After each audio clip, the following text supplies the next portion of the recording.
नमस्ते छात्रों, मैं प्राध्यापिका डॉक्टर मीनल प्रमोद बर्वे, नाशिक शिक्षण प्रसारक मंडल नाशिक के कई बिंदु रामराव देशमुख कला एवं वाणिज्य महिला महाविद्यालय नासिक रोड में हिंदी विषय का अध्यापन करती हूँ। छात्रों, आज हम अल्पना मिश्र की छावनी में बेघर इस कहानी का अध्ययन करने वाले हैं। पहले भाग में हमने देखा है कि लेखिका एक खिड़की में से झांक कर देखती है तो उन्हें एक कार आती दिखाई देती है। उसमें कुमार पति पत्नी उनके 2 बच्चे आए हैं। उसका वर्णन पहले भाग में किया है और वो किस प्रकार आते हैं, किस प्रकार घर में प्रवेश करते हैं, इसका वर्णन लेखिका ने पहले भाग में किया है। फिर लेखिका की कुछ स्मृतियां हैं, कुछ यादें हैं, उसका वर्णन लेखिका ने भाग पहले में किया है। अब हम भाग 2 का अध्ययन करेंगे। इसके कहानी के पात्र हैं लेखिका, नौजवान, बच्चे, लड़की, मिसेज कुमार अर्थात मीनू, 2 बच्चे, पति मेजर कुमार, फौजी, सिपाही, मिसेज वर्मा, मिसेस रेड्डी, शर्मा, मिश्रा, प्रधानमंत्री और पुलिस, ये सारे पात्र आए हैं। अब अगली कहानी की ओर हम बढ़ते हैं। मैं लाल रंग की मारुति कार सीखने की जद्दोजहद में हूँ। जल्दी में उन्होंने स्टार्ट करना और गियर बदलना बताया है। शुरू में मैं इसी सीख के बल पर गाड़ी को आगे पीछे कर लेती थी। अब हिम्मत थोड़ी बड़ी है, बाहर तक निकालकर मोड़ने की कोशिश कर रही हूँ। मौका नहीं मिला, नहीं तो मैं तुम्हें वाक्य को अदालत छोड़ा रखिए एक्सपर्ट बना देते, यही ना, मैं उनके पूरे वाक्य को जान लेती हूँ। पिताजी के हमेशा के लिए चले जाने के कुछ दिन पहले ही ये नई गाड़ी खरीदी गई थी। उसके बाद तो वक्त ही नहीं थमा। मेजर कुमार को कारगिल जाने के लिए निकलना पड़ा, लेकिन कौन कहेगा कि वे चले गए हैं। अभी इस वक्त नहीं है, वे तो जैसे अभी अभी गए हैं। जरा सा यही मोड़ तक आ जाएंगे, आते ही होंगे। पूरा घर वैसा का वैसा पड़ा है, उनके जूतों के निशान तक फर्श पर पड़े हैं। कौन कह सकता है कि पुराने हैं। मौसम ने सुखा दिया है, बस यहाँ मैं पोंछा नहीं लगाने देती। यह मुझे गंदा नहीं लगता, पहले लगता था। अब मेजर कुमार यहाँ थे। कितना भी मना करो कि जूते जब गंदे हो तो पीछे वाले रास्ते से आओ, पर कहा वे हर बार भूल जाते और जैसे ही अपने जूतों के निशान देखते ग्लानि से भर जाते। ओहो, फिर खुद कहते जाने दो, कौन दिन भर पहुंचेगा बताइए, जाने दो के अंदाज में वे फिर हंसते और अब मैं इन्हीं जूतों के निशान को बचा ले जाना चाहती हूँ। लेखिका कहती है, कार सीखने वाली थी। लेखिका ने कहा है लाल रंग की मारुति कार। जल्दी में उन्हें स्टार्ट करना, गियर बदलना मुझे बताया था। शुरू में मैं इसे सीखती थी, गाड़ी को आगे पीछे करती। अब थोड़ी हिम्मत बढ़ी है, बाहर तक निकाल कर मोड़ने की कोशिश भी करती हूँ। मौका नहीं मिला, नहीं तो तुम्हें वाक्य को छोड़ा है। उनको याद आ रहा है लेखिका को। वह कहती है, मैं उनके पूरे वाक्य को जान लेती हूँ, एक्सपर्ट बना देते, यही ना वो कहते थे। फिर लेखिका ने प्रसंग वर्णन किया है। पिताजी हमेशा चले जाने के कुछ दिन पहले ही ये नई गाड़ी खरीदी थी। उसके बाद वक्त ही नहीं थमा। मेजर कुमार, उनको कारगिल जाने के लिए निकलना पड़ा था। वो तो उनका फर्ज है, उनको जाना ही पड़ा। लेखिका कहती है, जैसा लगता है वो बहुत दिन पहले गए हैं, परंतु ऐसा लगता है कि अभी भी गए हैं, अभी आएंगे, जल्दी वापस घर आएंगे, ऐसा भी लगता है। जैसे गए मेजर कुमार, तब से घर वैसा कि वैसा ही पड़ा है। अब उनकी यादें जो शुरुआत में कहानी में लेखिका ने वर्णन की थी, उनकी स्मृतियां, उनके जूतों के निशान, सब वैसे के वैसे ही है, केवल मौसम ने सुखा दिया बस। उस जगह पर मैं ज्यादा पोछा नहीं लगाती। ये क्या कहती, ये मुझे गंदा नहीं लगता। कब लगता, जब मेजर कुमार यहाँ थे। अब वह नहीं है तो मैं उसे संभाल कर रखती। कितना भी मना करो कि जूते जब गंदे हो तो पीछे वाले रास्ते से आओ, पर कहा, हर बार वो भूल जाते। जैसे अपने जूतों के निशान देखते ग्लानि से भर जाते। ओहो, फिर खुद कहते जाने दो। जैसे हम बूढ़े लोगों को कहते हैं, बूढ़े लोग भी भूल जाते हैं घर में कैसे वर्तन करते हैं। अभी कुछ बोलते हैं, बाद में कुछ बोलते हैं, या जो वर्तन करते हैं वह उनकी उम्र के कारण होता है। उसी प्रकार लेखिका के घर में भी एक अनुभव लेखिका को आया है और लेखिका ने उसका वर्णन यहाँ पर किया है। उसे लगता है दिन भर कौन पोछा लगाएगा, फिर जाने दो, फिर छोड़ देती थी। ऐसे अंदाज में वो फिर हंसते और अब मैं इन्हीं जूतों के निशान को बचा ले जाना चाहती हूँ। लेखिका ने मेजर कुमार जो है कारगिल के लिए गए हुए हैं, जब वो घर में थे वो किस प्रकार के थे उसका अनुभव यहाँ पर चित्रित किया है। और कितनी बार उनको कहा पीछे के दरवाजे से आया करो, जूतों के निशान से जो फर्श है वो खराब होता है, परंतु वो भूल जाते और जब चले आते उस पर तो वो लेखिका के साथ किस प्रकार बातचीत करते थे उसका वर्णन यहाँ पर किया है। उन्हीं की याद लेखिका संजो रही है और इसलिए वह कहती है कि मैं उन्हीं के निशान को आज बचा कर जाना चाहती हूँ। आगे देखते हैं। मैं क्या सोचती खड़ी हूँ जबकि मेरे हाथ में एडम ब्रांच की चिट्ठी है। 15 दिन हुए हैं मेजर कुमार को गए हुए और हमें जीवन समेटकर यहाँ से जाना है। कहाँ? कहीं दूर नहीं, यही छावनी के भीतर 2 कमरों में। मुझे अकेले नहीं जाना है, मुझे जैसे सबको जाना है। सबको जूतों के निशान यहीं छोड़ देना है। एडम ब्रांच ने लिखा है, फील्ड में गए ऑफिसर्स की फैमिली सरप्लस हो गई है। घर उतने नहीं हैं जो ऑफिसर फील्ड ड्यूटी करके आ रहे हैं। उन्हें घर देना पहली प्राथमिकता है। इसलिए जब तक आपको सिविल में किराए का घर नहीं मिलता, हम आपको 2 कमरे उपलब्ध करा रहे हैं। यह CFA सेपरेट फैमिली एकोमोडेशन के मिलने में बहुत समय है। वहां की लाइन में आपका वेटिंग नंबर 174 है। SFA में घर उपलब्ध होते ही हम आपको सूचित करेंगे। आप चाहे तो सीधा सिविल में शिफ्ट कर सकती हैं। मिसेज वर्मा अड़ गई। देखिए, अनुभव लेखिका यहाँ पर बता रही है दूसरा कि वह चाहती है कि जो उनके ऑफिसर्स होते हैं उनकी चिट्ठी उनके हाथ में, जिनका नाम है एडम, उनकी चिट्ठी आई है।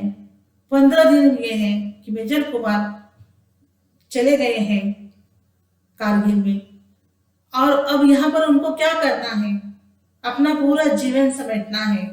मतलब तात्पर्य रहना है, छावनी में रहना है। ये एक सिपाही का वर्णन है जहां देश के लिए सिपाही जाते हैं लड़ने के लिए।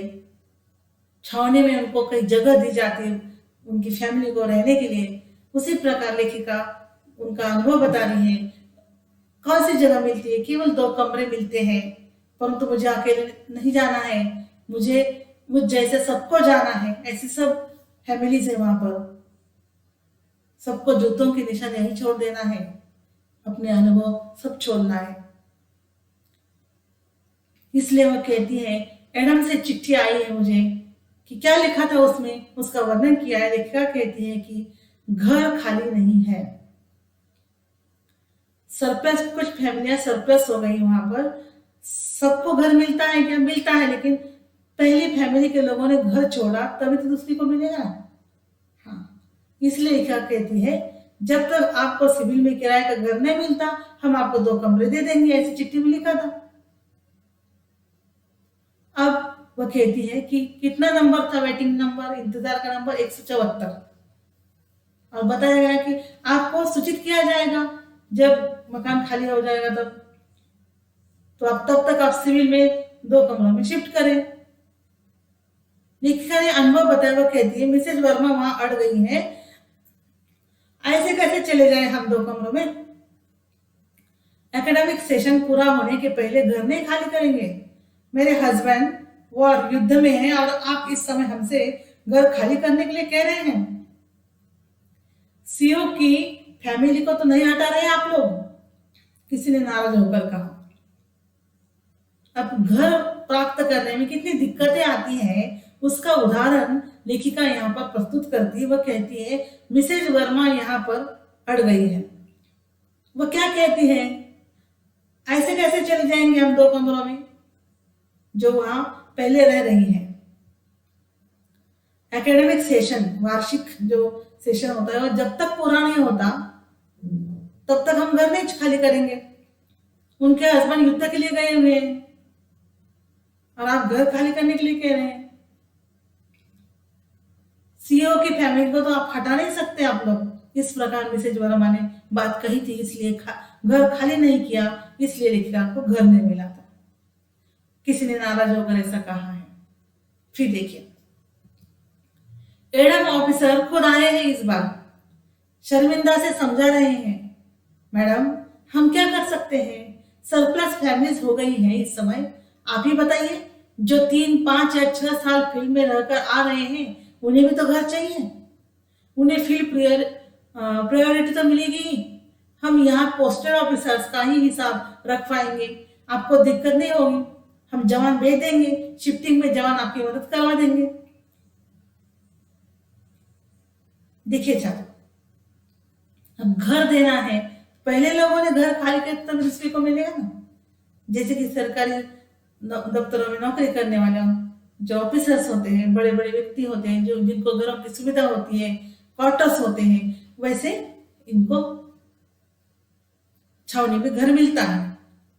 उसी प्रकार एडम की चिट्ठी पढ़कर वहां पर उन्होंने देखा है कि वर्मा जो है वो अड़ गई है, इसलिए मतलब वो घर नहीं छोड़ रही, इसलिए क्या घर नहीं मिल रहा है और इसलिए शर्मिंदा से वो खुद आकर समझा रहे हैं। हम क्या कर सकते हैं, आप ही बताइए। 3, 5, 6 साल फील्ड में रहकर लोग आ रहे हैं, उन्हें भी तो घर चाहिए। किसको प्रायोरिटी देंगे? पोस्टल ऑफिसर को या किसी को देंगे? इस प्रकार की बातचीत इनमें होती है। अब हम आपको खाली करने के लिए बोले तो करो आप घर खाली। अब बात यह है कि आपके पति लड़ाई के लिए गए हुए हैं, तो आपका सामान शिफ्ट करना है, तो हमारे जवान आ जाएंगे मदद करने के लिए। इस प्रकार का एहसास एडम उनको दे रहे हैं। फिर देखिए क्या बातचीत होती है। उसमें किचन नहीं है, छोटे से कमरे हैं, सामान कहाँ रखेंगे, गाड़ी कहाँ आएगी। तब आपको गंगोड़ा भेज देते हैं, वहां कुछ पुराने बंगले पड़े हैं, रिपेयर होकर मिल सकते हैं। गंगोड़ा, ओ गॉड, उतनी दूर से मेरे बच्चे पढ़ने कैसे आएंगे? मैडम, तब तक आप 2 कमरों में रहिए, फिर सिविल में अच्छा सा घर देकर लीजिए। सिविल में सीधा नहीं, हम सब अपने अपने घरों में निकल आए हैं। ये 2 कमरे तब तक के लिए ठीक है। मिसेज वर्मा परेशान सी बैठी है और मैं हाँ करती हूँ। मिसेज वर्मा को एडम ऑफिसर ने खुद समझाया, वो बात मान नहीं रही है। वो कहती है उसमें किचन नहीं है, छोटे से कमरे हैं, सामान कहाँ रखेंगे, गाड़ी कहाँ आएगी। ये जो सारी बातें हैं, एडजस्ट करना, समायोजन करना जिंदगी में बहुत जरूरी बात होती है, और जो कि उन्होंने कहा कि ऐसी जगह हम नहीं जाएंगे। तो एडम ने कहा है कि फिर आपको गंगोड़ा में भेज देंगे। गंगोड़ा ऐसी जगह कि वहां कुछ पुराने बंगले हैं, रिपेयर होकर आप रह सकती, वहां पर रिपेयर होकर मिल सकते आपको रहने के लिए। तो गंगोड़ा मतलब दूर है ना, इसलिए वो तुरंत बात कहकर कहती है गंगोड़ा, ओ गॉड, उतनी दूर मेरे बच्चे पढ़ने कैसे आएंगे? फिर मैडम वो उसे समझा रहे हैं। तब तक ये 2 कमरे लीजिए, 2 कमरे में रहिए, फिर अच्छा सा घर मिलेगा तो आपको घर मिलेगा, सिविल में मिलेगा सीधा। वो कहती नहीं, हम सब अपने अपने घरों में निकल आए हैं, ये 2 कमरे तब तक के लिए ठीक है। मिसेज वर्मा परेशान सी बैठी है। इस अनुच्छेद में मिसेज वर्मा की परेशानी जो है, जो कि घर छोड़ना नहीं चाहती है और किस प्रकार से घर उसको चाहिए, इसका वर्णन यहाँ पर किया है। लिखिया कहती है, मैं हाँ करती हूँ। छोटे छोटे 2 कमरों में हम घर बना लेंगे।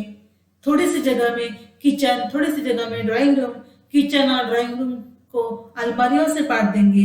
एक लकड़ी के बक्से पर गैस चूल्हा रख लेंगे। बाथरूम में बर्तन धो लेंगे। 2 चारपाया जोड़कर बेड बना लेंगे। बच्चों के साथ हमारा काम चल जाएगा। ज्यादातर सामान लकड़ी के बक्सों में पैक करके रख देंगे, खासकर पार्टियों के बर्तन, ग्लासेस, शोपीसेस, मोमेंटोज। तात्पर्य है, लेखिका समायोजन करने के लिए तैयार है। वह कहती, चाहे 2 कमरे मिले हमको तो कोई बात नहीं, उसी को ही हम घर सजाएंगे, 2 कमरों को ही। उसी में किचन होगा, ड्राइंग रूम होंगे, देखिए अलमारियां रखेंगे, सब कुछ लकड़ी के बक्से, गैस चूल्हा, बाथरूम, बर्तन धोने की जगह, 4 पहिया बेड, सब कुछ, बच्चों खेलने की जगह, बच्चों की पढ़ाई की जगह, लकड़ी बक्से, सब शोकेस की सारी चीजें, सब कुछ हम 2 ही कमरों में एडजस्ट कर लेंगे। फिर देखिए, इन 2 कमरों में हमने अपनी गृहस्थी जमा ली है। ये मेज के पीछे बने पुराने कमरे हैं। लाइन से 8-10, फिर दूसरी लाइन, फिर तीसरी लाइन, ये पंक्तियां लगभग वर्गाकार एक कॉलोनी बनाती हैं। बीच में मैदान जैसी खाली जगह है। कुछ पेड़ पौधे झाड़ियां बीच में लगी है, कभी की लगी होंगी, छूट गई सी लगती है। हम यहाँ हैं, हमारे जैसे हर कमरे में यहाँ है। हमने मिलकर इसे जेजे कॉलोनी है, झुग्गी झोपड़ी कॉलोनी नाम दे दिया है। खूब सारे बच्चे इकट्ठे हो गए हैं। जेजे कॉलोनी चहक उठी है। दूर पार्क तक जाने की अब जरूरत नहीं रह गई है। बच्चे हैं और बीच का मैदान है, हमारी आंखों के सामने ही खेल रहे हैं। कुछ लोगों की गाड़ियां कमरों के आगे एक साथ बने लंबे से बरामदे में आ सकती है, पर उससे जगह बंद हो जाती है। इसलिए स्कूटर और कार सब अपने अपने कमरों के आगे खड़े हैं। हम भी एक कवर खरीद कर लाए हैं अपनी लाल मारुति के लिए। एक दूसरे से पूछकर हम गाड़ी चलाने में एक्सपर्ट होते जा रहे हैं। मिसेज रामचंद्रन तो देखते ही देखते क्या बढ़िया चलाने लगी। कभी शायद कोई मेरे बारे में भी ऐसा कहे। तात्पर्य यह है, इस अनुच्छेद में लेखिका ने 2 कमरे स्वीकार कर लिए हैं, जो कि मेज के पीछे के बने पुराने कमरे हैं। वो कमरे इस प्रकार के हैं कि जैसे 8-10 लाइन से 8-10, फिर दूसरी लाइन 8-10, ऐसे लगातार 3-4 पंक्तियां हैं, लगभग वर्गाकार। बीच में खाली जगह है और पेड़ पौधे हैं, बच्चों को खेलने के लिए जगह है और बच्चे आंखों के सामने होते हैं। सबसे बड़ी बात है, कमरों के आगे एक साथ बने लंबे से बराबर में सब आ सकते हैं, उससे जगह बंद हो जाती है। फिर स्कूटर कार कमरों के आगे हम खड़े कर सकते हैं। लेखिका ने भी एक कवर खरीद कर उनकी मारुति के लिए लाया हुआ है और सबने मिलकर उसे जीजे कॉलोनी नाम दिया है, झुग्गी झोपड़ी कॉलोनी, जेजे कॉलोनी। तात्पर्य यह है कि मनुष्य दूसरे के साथ किस प्रकार व्यवहार करता है, मनुष्यता से रहता है, सब मिलजुल कर रहते हैं, चाहे कमरा 1 हो चाहे 10 हो, लेकिन मनुष्य का मनोमिलन होना बहुत जरूरी है। जो समायोजन लेखिका ने खुद किया है, उसका वर्णन लेखिका ने यहाँ पर किया है। आगे देखते हैं। हम सभी सिविल में घर ढूंढ रहे हैं। बहुत महंगे घर हम नहीं ले सकते। हम में से कुछ ले सकते हैं वे जिनके पीछे कोई आर्थिक सपोर्ट है। हमारे पीछे नहीं है। ले देकर पति की तनख्वाह भरें।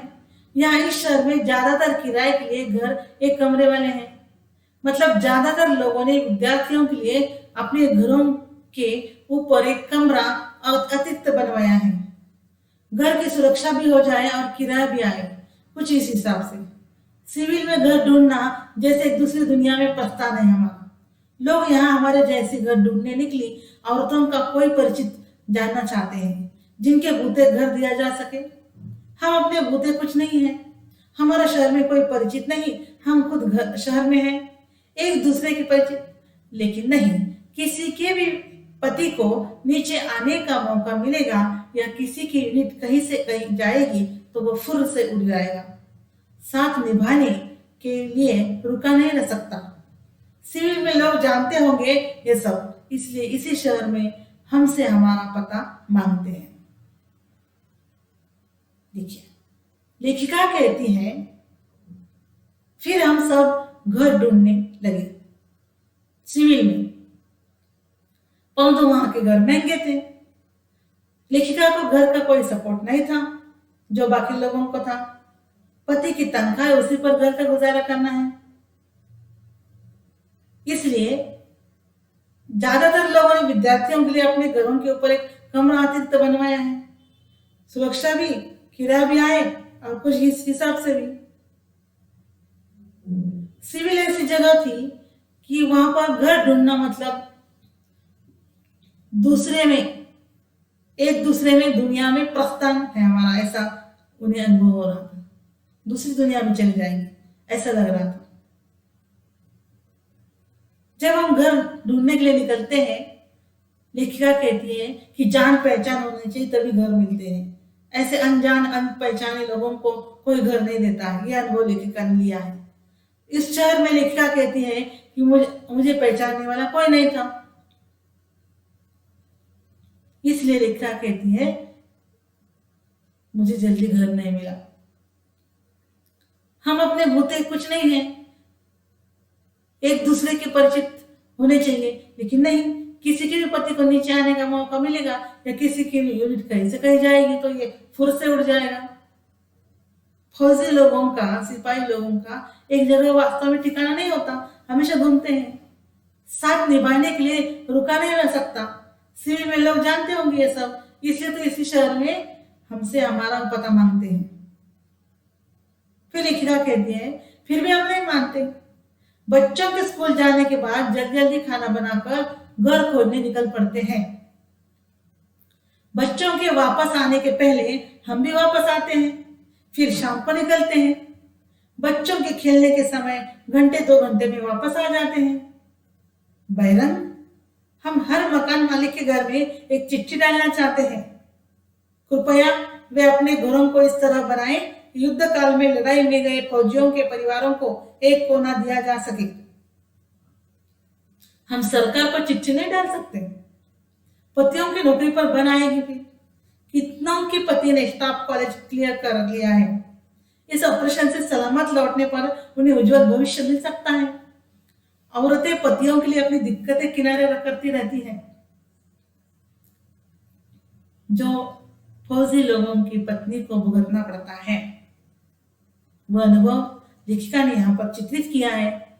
लेखिका कहती है कि हम बच्चों के लिए खाना बनाकर रखते और तुरंत बच्चे चले जाने के बाद वापस आने तक हम घर ढूंढने का प्रयास करते, परंतु बैरंग मतलब घर नहीं मिलता था। हर मकान मालिक के यहाँ जाकर घर में चिट्ठी डालकर वापस आते।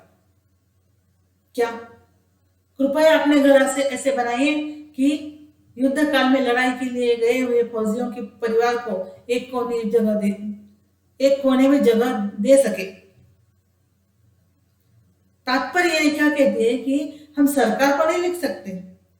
सरकार को यदि लिखा तो नौकरी रहेगी क्या? नौकरी पर आ रहेगी। इसलिए वो कहती है, कितनों की पति ने स्टाफ कॉलेज क्लियर कर लिया है। इस ऑपरेशन से सलामत लौटने पर उन्हें उज्जवल भविष्य मिल सकता है और पतियों के लिए अपनी दिक्कतें किनारे करते रहेंगे।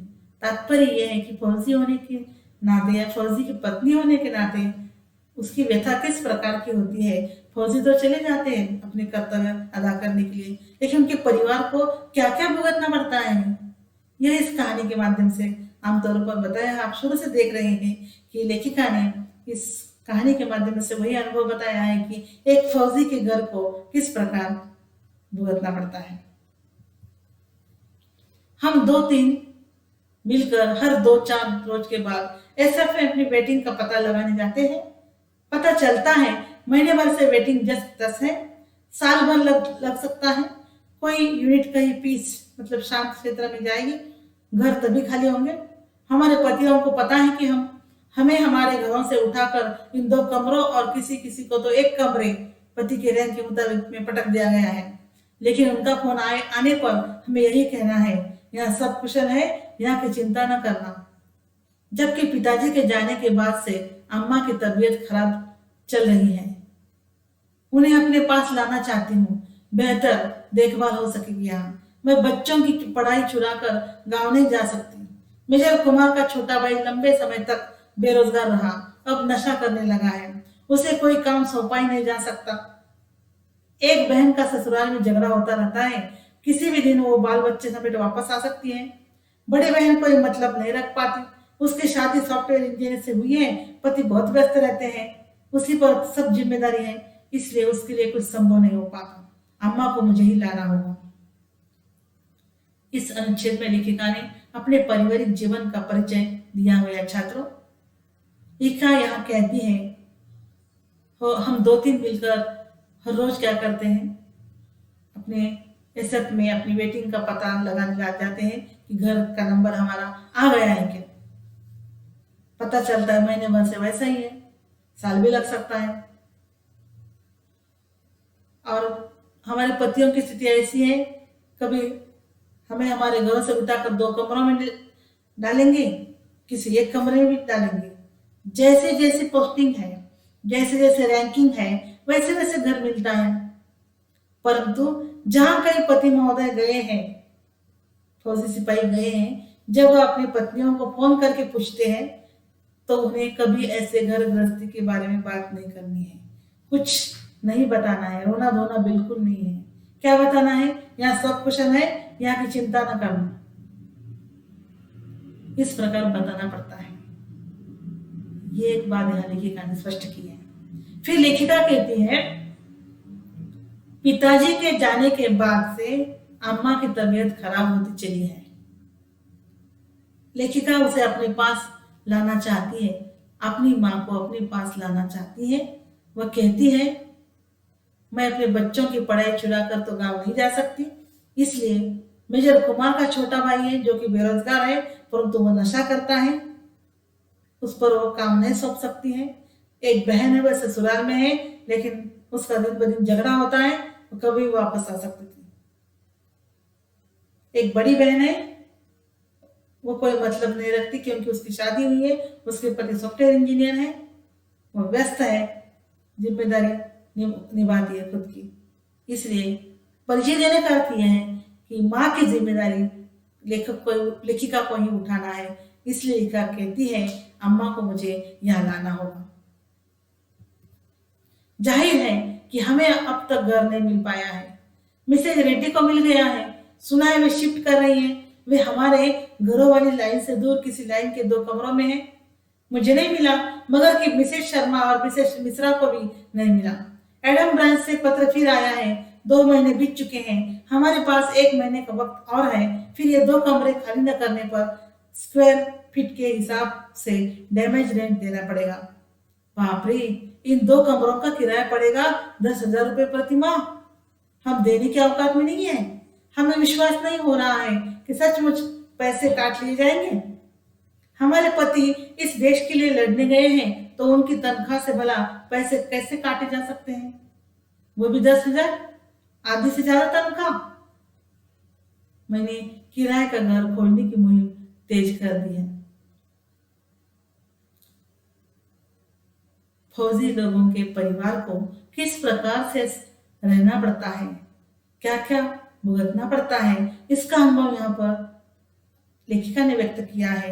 अल्पना जी कहती है, हम घर ढूंढते रहे, घर नहीं मिला, परंतु मिसेज रेड्डी को मिल गया है, वो शिफ्ट कर रही है। हमारे घर वाले लाइन से दूर किसी लाइन के 2 और कमरे हैं, वो कमरों में है, लेकिन मुझे नहीं मिला। बगल की मिसेज शर्मा, मिसेज मिश्रा को, उनको भी नहीं मिला है। फिर से वो एडम ब्रांच का पत्र आया है, 2 महीने बीते हैं, लिखा कहती फिर भी घर नहीं मिला। यदि वो 2 कमरे खाली नहीं किए तो 10,000 रुपए रेंट भाड़ा किराया देना पड़ेगा। कहां से देंगी, कितनी मुसीबतें हैं। पुरातन काल में तो इतने आज के जैसे पैसे नहीं थे, इसलिए सचमुच पैसे कट गए, फिर क्या करेंगे, गुजारा कैसे करेंगे। हमारे पति तो लड़ने के लिए गए हैं, उनकी तनख्वाह से यदि पैसे कट गए तो वो भी 10,000। नहीं, फिर वो खुद क्या करती है और अपने घर खोजने की मुहिम तेज करती है और घर ढूंढने लगती है। छात्रों, धन्यवाद। फिर मिलेंगे तीसरे भाग में।